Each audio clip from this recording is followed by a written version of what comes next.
A developing news story in Zimbabwe at the moment, where thousands of people are flooding the streets of the capital, Harare. They are demanding the resignation of President Robert Mugabe. Soldiers have cheered the crowds, and that's confirmed the army's role in bringing Mr. Mugabe's 37-year rule to an end. As numbers on the streets have swelled throughout the morning, state media have said that 8 out of 10 regional branches of the governing ZANU-PF party have passed a vote of no confidence in the president. Mr. Mugabe has been under house arrest since a military takeover 4 days ago. No, basically, we are Zimbabweans. We're saying to our army, thank you very much for the peaceful intervention, and it's time for the masses of Zimbabwe to say Mugabe must go, and must go like yesterday. We can't wait to see his back. For us, it's about a new beginning. For us, it's about the end of a tyrant rule, and we are going to take our Zimbabwe back. As you can see, people are flooding in from all parts of Harare into the city centre. There's an incredible atmosphere of excitement, of anticipation. Now is the moment they sense Robert Mugabe is gone. His age is over. They're no longer afraid. That's why they're here on the streets. Well, that was our Africa editor, Fergal Keane, in Harare. More from him throughout the morning and the day, of course. Another of our correspondents, Andrew Harding, our Africa correspondent, can bring us the latest on the ground. Andrew, I've heard you throughout the morning describing some of that excitement. What does it feel like to you? It feels, well, as everyone's telling me, like a revolution. The mood here is one of delirium, of ecstasy. I'm just walking past an armoured personnel carrier here. Thousands of Zimbabweans converging on all these streets, and here people mobbing the military, thanking them for the coup that triggered this. It's extraordinary, the smiles, the grins, everybody coming together with one focus for now, and that is getting rid of President Mugabe. The fear that kept so many people in check for years has lifted with the permission of the military and of ZANU-PF, who authorized today's events. And now people are going quite, as I say, delirious with happiness, with hope that President Mugabe will very soon step down. And when you ask them, then what? People say that this has gone beyond something that ZANU-PF can control, that there is such a groundswell now of hope and passion for real change here. So it will be very interesting, I think, in the days and weeks ahead, the extent to which ZANU-PF can manipulate this, control this, and keep its iron grip on power. Andrew, I mean, clearly what you're seeing around you at the moment is excitement, energy, and people believing that Zimbabwe is moving into a new phase.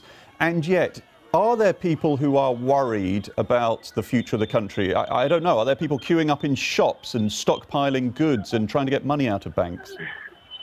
Well, they are, because that hasn't changed.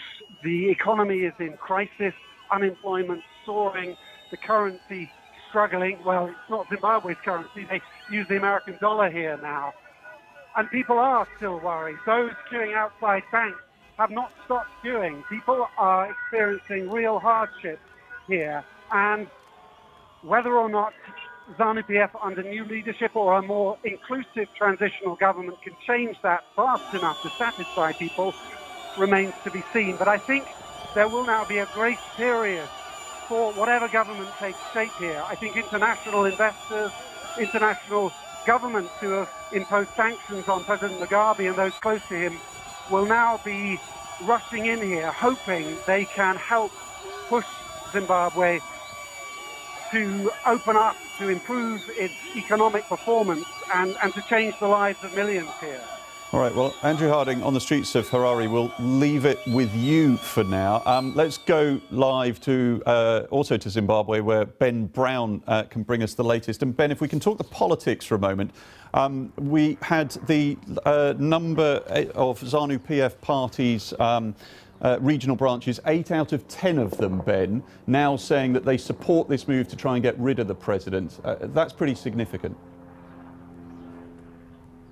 Yeah, that's hugely significant, Matthew, because you've got ZANU-PF, the ruling party, turning against Robert Mugabe, demanding that he goes. The votes of no confidence in him, also saying they're going to have a meeting of the Central Committee this weekend.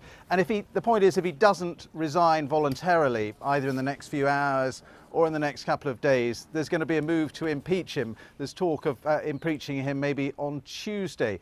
That would all be put into motion by ZANU-PF itself. So you've got ZANU-PF, his own party, against him now. You've got the military against him. If you walk around the streets here, it's very hard to find anybody who's prepared to say that they want Robert Mugabe to stay as president. He hasn't really got hardly any friends or allies left.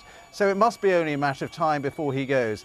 Does he resign of his own free will, maybe in return for guarantees about his safety, either staying here in Zimbabwe or being given safe passage abroad into exile with his family? We'll just have to wait and see. Is this, Andrew Harding was describing moments almost of ecstasy for people, but this is not a moment for Zimbabwe without political and therefore national danger, is it? No, and there's huge uncertainty. You have to think about this really as a power struggle within ZANU-PF. There were elements around Emerson Mnangagwa, who was the vice president, who was pushed out by Grace Mugabe, Robert Mugabe's wife, and the military sided with him and against her. That's what the crux of this has been about, why the military took over. They simply weren't prepared to have this country being run by Grace Mugabe, 40 years younger than Robert Mugabe, and a woman who, for many people here in this country, they simply couldn't stomach her as president. She's got a notorious reputation for an extravagant, flamboyant lifestyle and so on. So they didn't want her. That's why all this has come about, really. And the key question is, what replaces Mugabe if and when he does stand down? And as we say, that's only a matter of time. It looks like it would be some sort of national transitional government run by Mnangagwa as president from ZANU-PF, but also critically with members of the opposition, from the opposition MDC, people like Morgan Tsvangirai, who's pretty ill at the moment, but who's been receiving treatment abroad, has now come back into Zimbabwe. He could be Prime Minister, for example, in that transitional government. So it's very early days. It does look like revolution, it looks like an uprising on the streets, but I'm not sure it's quite that simple. In the end, I think ZANU-PF will still be very much in charge. All right, Ben. Well, we will leave it with you there in Zimbabwe for now.